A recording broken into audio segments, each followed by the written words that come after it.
সুপ্রিয় দর্শক, স্বাগত সবাইকে আমাদের নিয়মিত টক শো। এই সময় আমি জহিরুল আলম আপনাদের সঙ্গে আছি।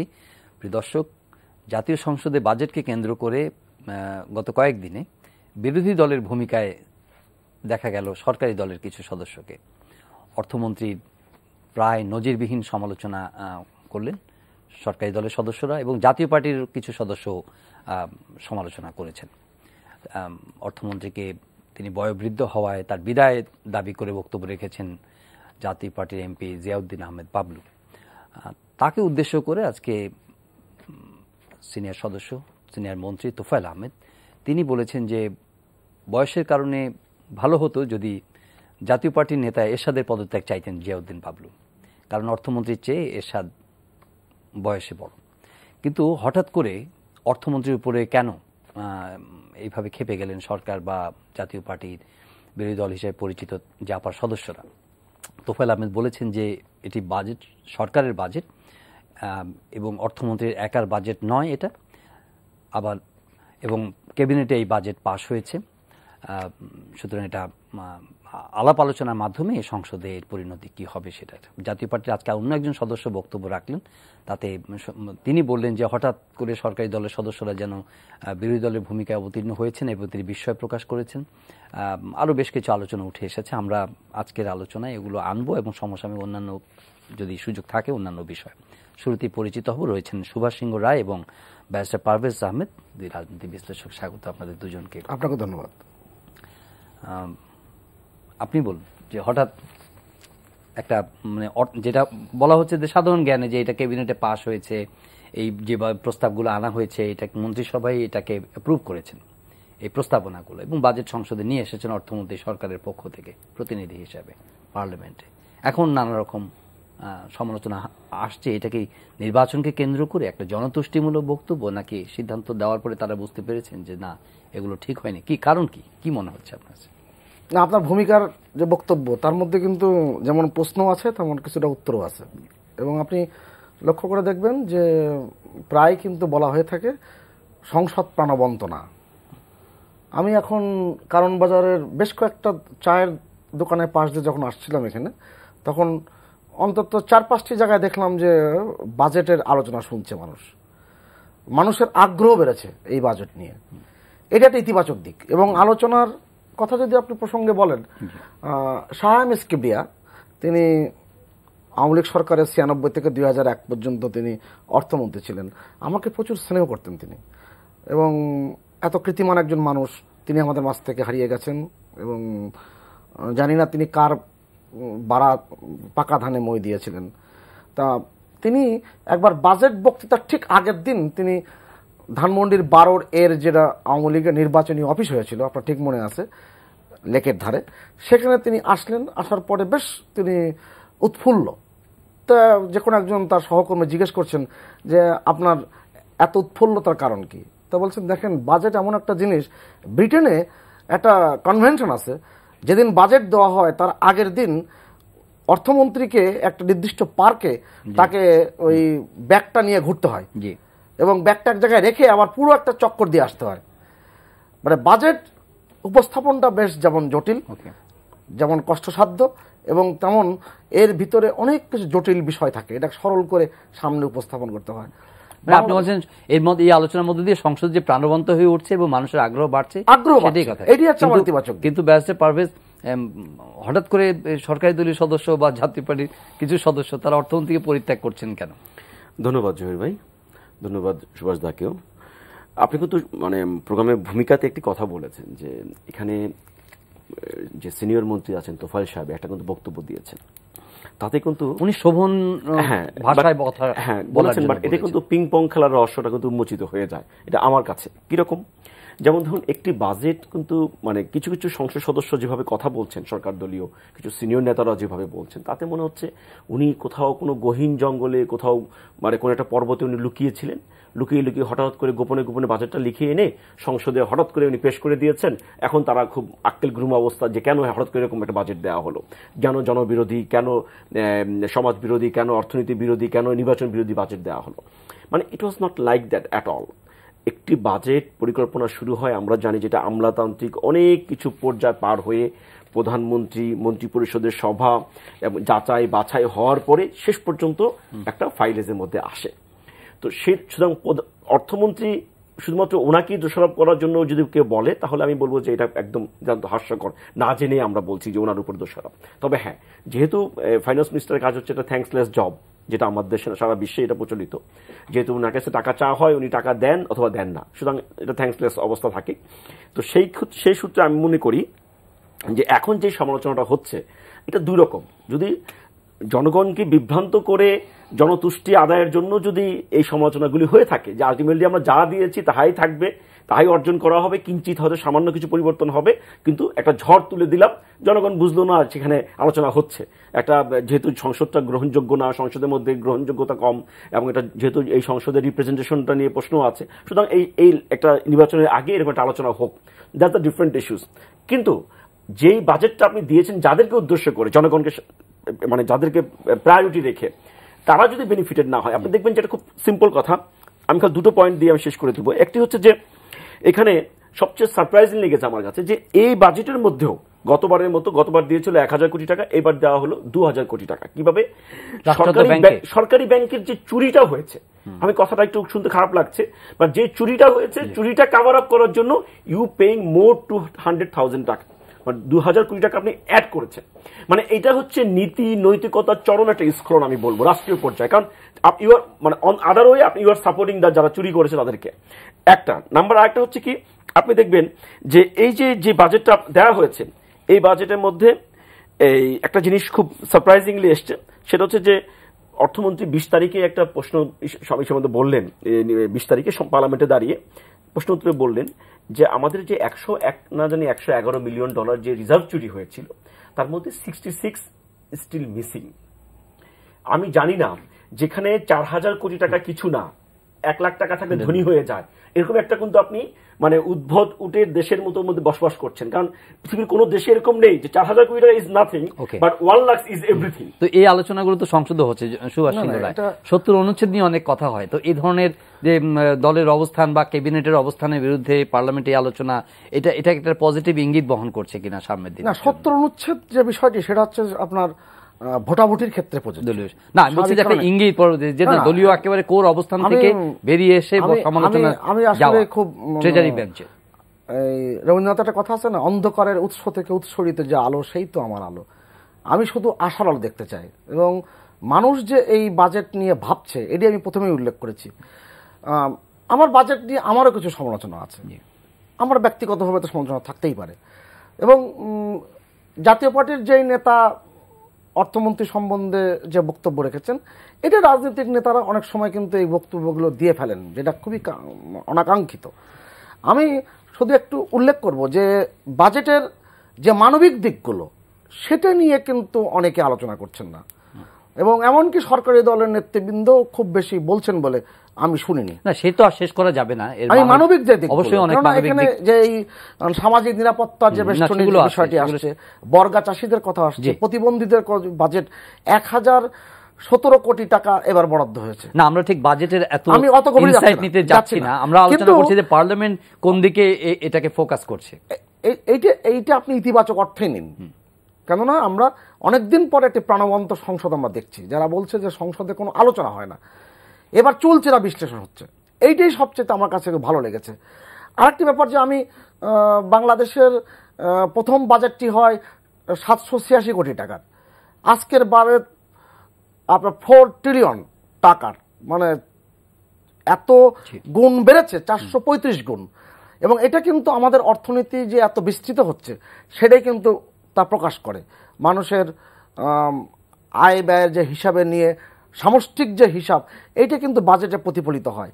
বাজেট নিয়ে অনেক আলোচনার কথা আসছে, আমি ছোট্ট করে একটু বলি যে ব্যারিস্টার পারভেজ যেটা বললেন যে 1000 কোটি টাকা কিংবা 2000 কোটি টাকার যে থোক বরাদ্দ দেওয়া হয়েছে এই সরকারি ব্যাংকগুলোর ক্ষেত্রে, আমি এগুলো বিস্তৃত না করেই বলি, সবসময় দেখবেন বাংলাদেশের সরকারি ব্যাংকগুলো আপনার প্রায় 38 থেকে 42টা তার সামাজিক দায়িত্ব পালন করতে হয়, এর জন্য তাকে সার্ভিস চার্জ নিতে হয় না।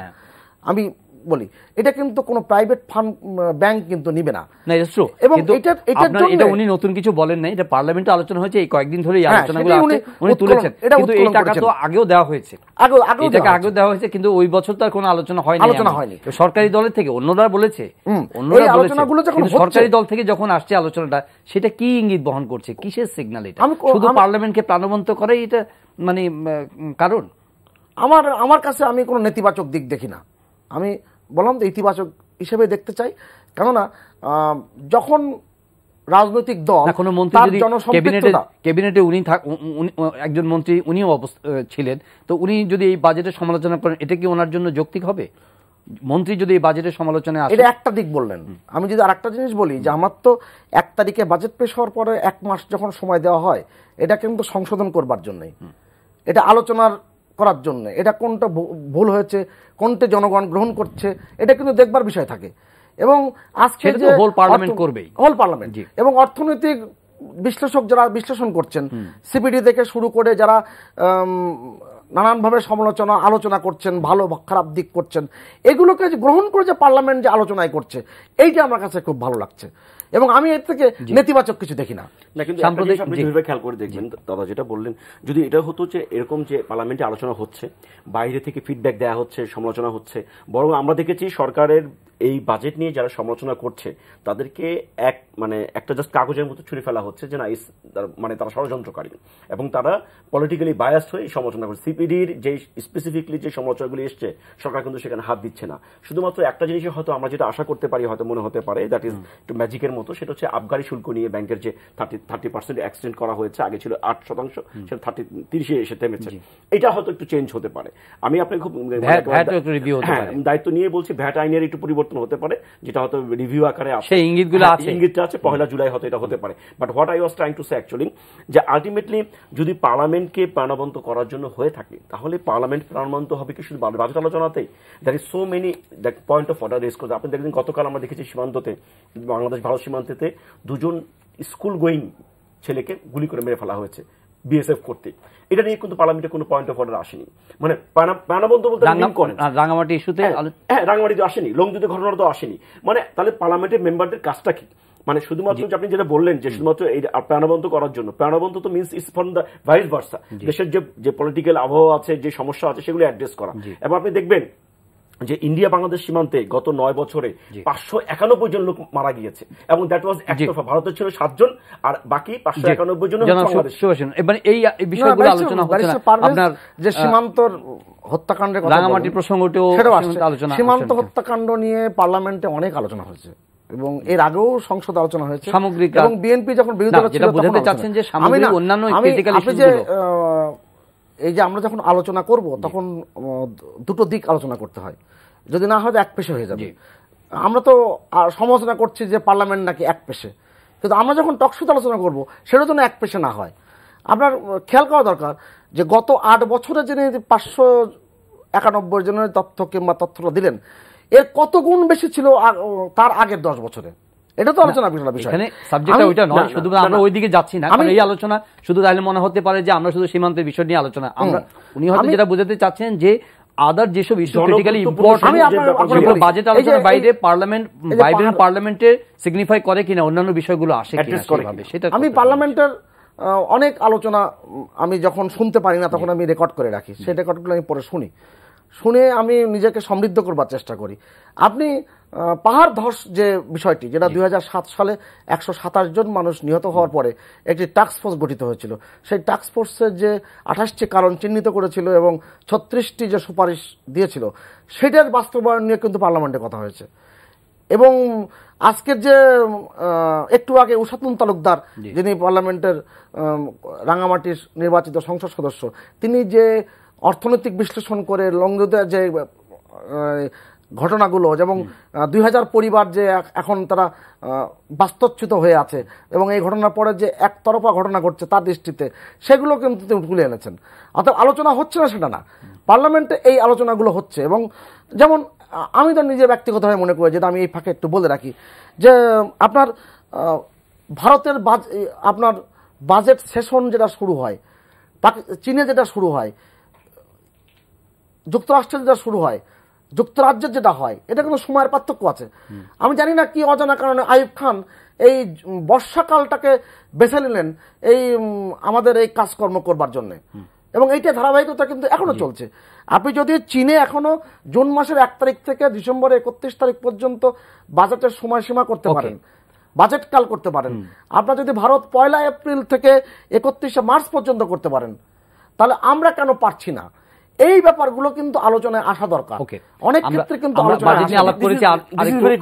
সিগনিফিকেন্ট থিং, এটা যদি হতে পারে, এটা তো রাষ্ট্রীয় সিদ্ধান্তের প্রশ্ন। এটা গভর্নমেন্ট, তারা 7 বছর ছিল, আরো অন্যান্য দলও ছিল, বিএনপিও ছিল, জাতীয় পার্টি ছিল, they never thought about it যে কেন মানে একবার বর্ষাকালেই যে বাজেট পেশ করতে হবে এবং এর মধ্যে তড়িঘড়ি করে শেষ করা, যে মৎস্য আমরা দেখি, এটা খুব বিশ্রী অবস্থা। মানে বাজেট বাস্তবায়ন নিয়ে কিন্তু আলোচনা আমরা সবাই করছি, কিন্তু সক্ষমতা নিয়ে আমরা আলোচনা করছি। ক্যাপাসিটি বিল্ডিং এর যে ম্যাটারটা আছে, যেটা আনফরচুনেট হয় কি আমাদের দেশে সবকিছু হয় কি উইনার টেক্স অল। আপনি দেখবেন যে আপনি চেয়ারে আছেন, আপনার ব্যতিরেকে বাকি সব চেয়ার যদি এমটিও হোক অথবা ফুল হোক, it's immaterial, because you are addressing, so you are all it right.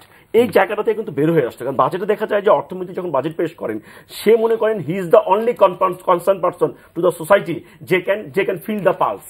এই জিনিসটা কিন্তু খুব খারাপ। মানে আমাদের যে প্র্যাকটিসটা হয় না, কিন্তু উনি তো কথা বলেন, সবার সঙ্গে তো কথা বলছেন, বাট একটা হচ্ছে কথা বলা, একটা হচ্ছে হার্ড করা। আপনি যখন এই কথাগুলি ভ্যাট নিয়ে ওনার যে কাজ কারবারগুলো আমরা দেখেছি ইতিপূর্বে, এটা তাতে তখন অনেকেই বলেছে যে ওনার আসলে বোধ শক্তি কমে গিয়েছে। তারপরে এই যে আবগারি শুল্ক নিয়ে যে কথাটা হচ্ছে ব্যাংকের, এটা তো হাস্যকরের জায়গা। তো আপনি পৃথিবীতে কোথাও নেই যে মেইন যে টাকাটা আপনি জমা দিবেন তার উপরে শুল্ক হবে। অলওয়েজ এটা সারা পৃথিবীতে ফেয়ার প্র্যাকটিস, যে ইন্টারেস্টটা হবে তার উপরে আপনাকে ভ্যাট দিতে হবে বা ট্যাক্স দিতে হবে। আমরা যখন আপনাকে মেইন টাকার উপরে দিতে হবে।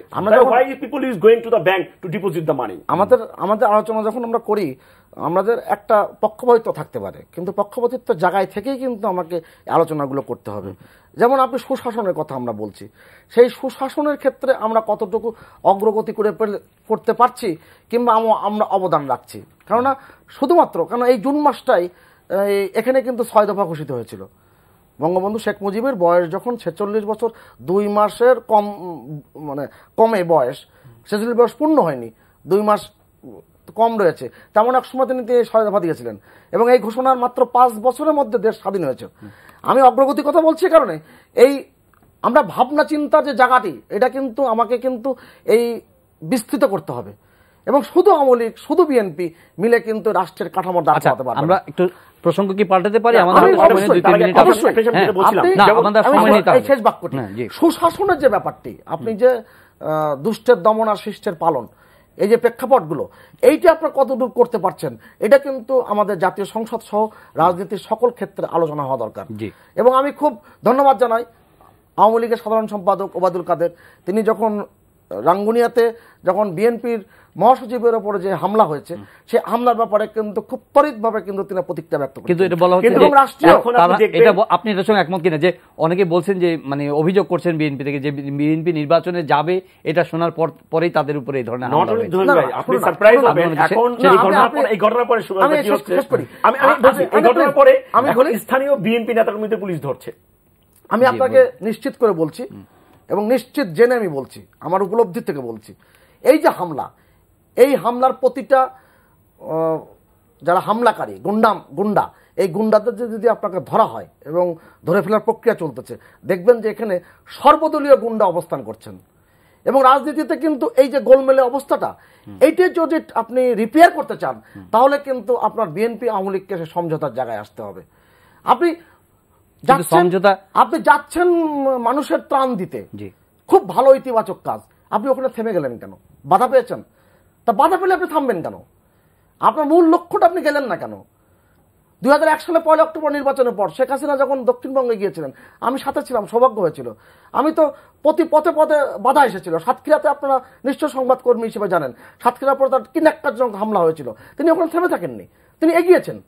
আমার বক্তব্য সেখানে বাধার এই প্রাচীর টপকানোই হচ্ছে রাজনীতি। এই যদি টপকাতে না পারে, তাহলে ওই গুন্ডামিকে প্রশ্রয় দেওয়া হয়। বিএনপি সম্পর্কে বলছে যে বিএনপি কোনো কোনো নেতা বলছেন যে ঈদের পরে ফয়সালা হবে।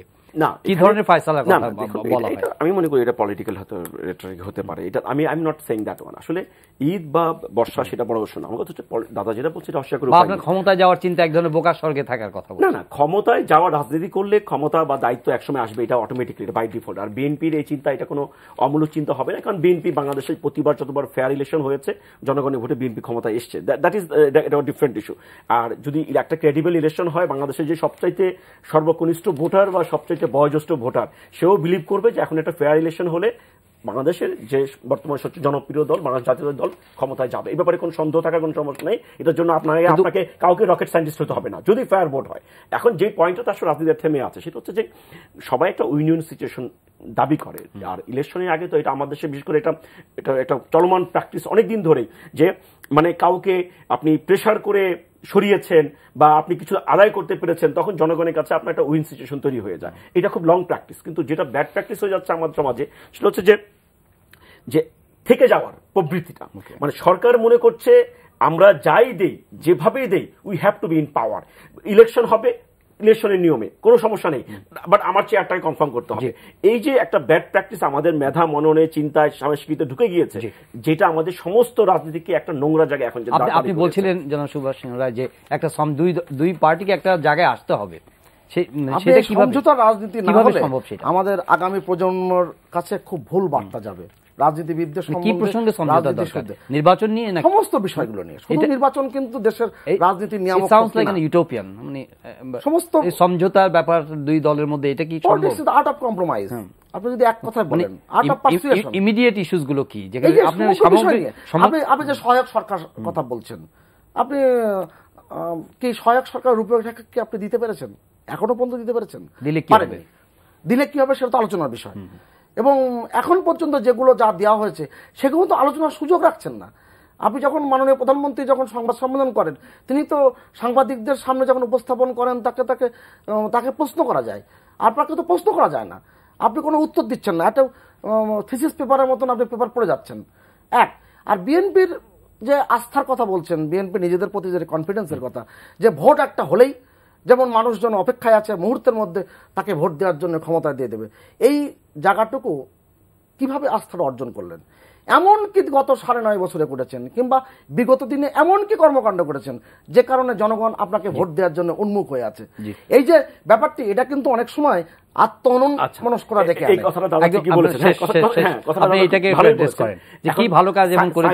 যে প্রশ্নটি আসে আমার দেশে, কিন্তু পলিটিক্সটা অলওয়েজ আবর্তিত হয় নেগেটিভ পলিটিক্স দিয়ে। আমি খুব দায়িত্ব নিয়েই বলছি। কিরকম আপনি দেখবেন যে সরকারি দল যখন থাকে, আমার দেশের পুরো পলিটিক্সের যত দায় আছে সব তার ঘাড়ে বর্তায়। এটা আমাদের দেশে, এটা অনেক দিনের, গত স্বাধীনতার 46 ইয়ার্সে এর কোনো ব্যত্যয় আমরা দেখিনি। সরকার মাইন্ডসেট, এবং নট অনলি দ্যাট, যে 9 বছরে সরকারের যে ব্যর্থতার যে পাহাড়, এই পাহাড় শুধু ডিঙানো শুধু সরকারি দলের জন্যই না, খোদ যদি স্বয়ং সৃষ্টিকর্তাও বলেন যে সেই মাইন্ডসেটে কি সফলতা বিবেচনা আসে না। অ্যাবসার্ড কেন আসবে না আমি বলি, দুটো কারণে। একটা হচ্ছে আপনি দেখেন, এটা ছিল যদি প্রথমবার আওয়ামী লীগ যখন 2008-এ ক্ষমতা ইলেকশনে আসলো এবং কনজিকিউটিভ শেষ হল 2013 জানুয়ারি শেষ হয়ে গেল, তখন যদি গভর্নমেন্ট দে কুড হ্যাভ একটা পরিষ্কার ইলেকশন দিত, তাহলে তারা হয়তো যে জনগণ তাদেরকে টেস্টিফাই করার সুযোগ পেত, তাহলে তারা আবার হয়তো রিপিট করতে পারতো। বাট প্রবলেম হচ্ছে কোনটা, যখন আপনি আমাকে সমস্ত কিছু দিচ্ছেন, আপনি দাবি করছেন, বাট আমার কথা বলার অধিকার, আমার চিন্তার স্বাধীনতা, আমার ব্যক্তি স্বাধীনতাকে আপনি হরণ করে আপনি আমাকে একেবারে যদি তাজমহলও বানিয়ে দেন, that will not be acceptable by the people. এটা হচ্ছে যে কোনো বিশেষ করে আমাদের মতো দেশে ভাটি অঞ্চলীরা হয়নি। আর দাদা যেটা বলেছে, যেমন 6 দফা নিয়ে একটা কথা বলেছে, যে এই জুন মাসেই কিন্তু 6 দফা হয়েছে, এই জুন মাসেই কিন্তু আওয়ামী লীগের গোড়াপত্তন হয়েছে, জন্ম হয়েছে, এই জুন মাসেই কিন্তু পলাশী আমলুকাননে আমরা কিন্তু আমাদের স্বাধীনতা হারিয়েছি 23শে June. So it's very significant in June মাস। এই জুন মাসেই কিন্তু আমরা গণবিরোধী বাজেট পেয়েছি, যে বাজেটে টপ টু বটম দাদা বলেছে আগ্রহ, আমি বলবো আগ্রহ না, মানুষ ঘৃণা করে প্রত্যাখ্যান করছে যে এরকম একটা বাজেট কিভাবে একটা সরকার যারা জনবান্ধব বলে দাবি করছে তারা এই একটা বাজেট দিতে পারে। ব্যারিস্টার পারভেজ মক্কেলদের পক্ষে যেভাবে কোর্টে কথা বলেন, আমার কাছে মনে হয়েছে যে উনি সবকিছু বিশ্বাস না করলেও ওই তার পেশাগত কারণে কিন্তু এই কথাগুলো বলতে হয়, এমন একটি সুর আমি শেষের দিকে লক্ষ্য করলাম। আপনি রাজনীতিতে যে আপনি যখন বিশ্লেষণটা করবেন, সেই অর্থে বিশ্লেষণটা করা দরকার, আমি এক পেশা যেন না হয়। রাজনীতিতে আপনি বিএনপি কতটুকু নিজের অবস্থান তৈরি করতে পেরেছে, এটা কিন্তু সেই আমরা মার্কেটিং ম্যানেজমেন্টে বলে SWOT অ্যানালাইসিস, SWOT, আপনার এসতে আমরা বলি স্ট্রেংথ, জি। ডাব্লিউতে উইকনেস, ওতে অপরচুনিটি, থ্রিতে থ্রেট। আপনি এটা বিশ্লেষণ করে দেখুন যে আপনার স্ট্রেংথটা কোথায়। আপনার স্ট্রেংথ আপনি রাজনৈতিক দলের যে উনি যেটা বলতে যাচ্ছেন সেটা তো সরকারের সাফল্য ব্যর্থতাই হচ্ছে গিয়ে মানুষকে এই সময়টা বিরোধী দলকে দেখে এই সময়টা পার হয়ে গিয়েছে। যখন মাথাপিছু আয় ছিল $113, যখন মাথাপিছু আয় ছিল $400, অনেক সচেতন হয়ে গেছে, এই ব্যাপারটা কিন্তু মানুষের মধ্যে থাকতো। কিন্তু এখন তারা অনেক বেশি ক্যালকুলেটিভ। আয় হচ্ছে $1602। এখন মানুষ সাবালক হয়েছে, মানুষ এখন সাদা এবং কালোর পার্থক্য বুঝতে শিখেছে। এই পারসেপশন, ওই যে তাহলে যদি এটা হয় গতানুগতিকতা, তাহলে কিন্তু ভালো জিনিস একটা আমি মনে করি গভর্নমেন্ট পার্টির জন্য। ওই আগের যে ব্যাকরণ, ওই ব্যাকরণে আপনি যে ফেললে কিন্তু আপনি আবার ভুল করবেন। না, আমি আগের ব্যাকরণে বাট আমি আদর্শলিপিটাকে ধারণ করতে চাই। আমার কথা হচ্ছে ব্যাকরণের উৎপত্তিটা আদর্শলিপি, আমরা যারা পড়াশোনা করেছি বাংলায়, তো এই আদর্শলিপিটা হচ্ছে বেস। আমি মনে করি বাংলাদেশের রাজনীতিতে এখনো যে অবস্থা আছে, যদি তারা আপনি যে অ্যান্টি ইনকামবেন্সির কথা বলছেন উনি সেটাকে রিলাউড করে দিচ্ছেন। উনি বলছেন যে এটা বেড়েছে, মানে পাবলিক লাইফস্টাইল চেঞ্জ হয়েছে, এডুকেশনে গ্রোথ বেড়েছে, সবকিছু ইজ ওকে। এর অপরচুনিটি বিএনপি পাবে, যেটা খারাপ করছে এটার সুযোগটা বিএনপি পাবে, এটা ধরে নিচ্ছেন না। বাট যদি এটা হোয়াট ইউ ডিড এটা ওনার জিজ্ঞাসা। এটা যদি হয়ে থাকে তাহলে আলটিমেটলি আমরা রিসেন্টলি যে নির্বাচনগুলি দেখি, দুই একটা যদি ভালো নির্বাচনের কোনো গন্ধ পেয়ে যায়, তাহলে দেখেন ওখানে কিন্তু পাশার দান কিন্তু উল্টে যায়। এবং সর্বশেষ রাশিয়ার নির্বাচনের সমস্ত জনমত জরিপ যা বলেছিল তার উল্টো কিন্তু হয়েছিল। ক্ষমতাসীন দল কিন্তু বিপুল ভোটে জয়লাভ করেছে। অতএব ওই পারসেপশন, আগের পারসেপশন ধরে রাখা, কেননা বিএনপি নিজেই বলছে তার কর্মসভা করতে পারছে না, নিজেই বলছে তিনি জনগণের সাথে মিশতে পারছেন না। অতএব জনগণের কথা তিনি বুঝছেন কেমনে, এটা কিন্তু জানা খুব মুশকিল। বারবার ভোটে ক্ষমতায় আসবে, সেই দল যদি জনগণের ভাষা না বোঝে তাহলে কোন দল? আমি আরেকটা বিষয়, গণমাধ্যম যদি, জহির ভাই একদম শেষ বাক্যটি, গণমাধ্যমকে যদি বিএনপিকে সাপোর্ট না করতো, আমি জানি না আজকের যে বিএনপির যে অবস্থান সেটাও থাকতো কিনা। আচ্ছা, ধন্যবাদ জনাব সুভাষ সিং রায়, ধন্যবাদ ব্যারিস্টার পারভেজ। প্রিয় দর্শক, স্টুডিওতে দুই অতিথির সঙ্গে কথা বললাম। আজকের আলোচনা এখানেই শেষ করছি। সবাই ভালো থাকবেন, দেখা হবে আবারও পরের অনুষ্ঠানে।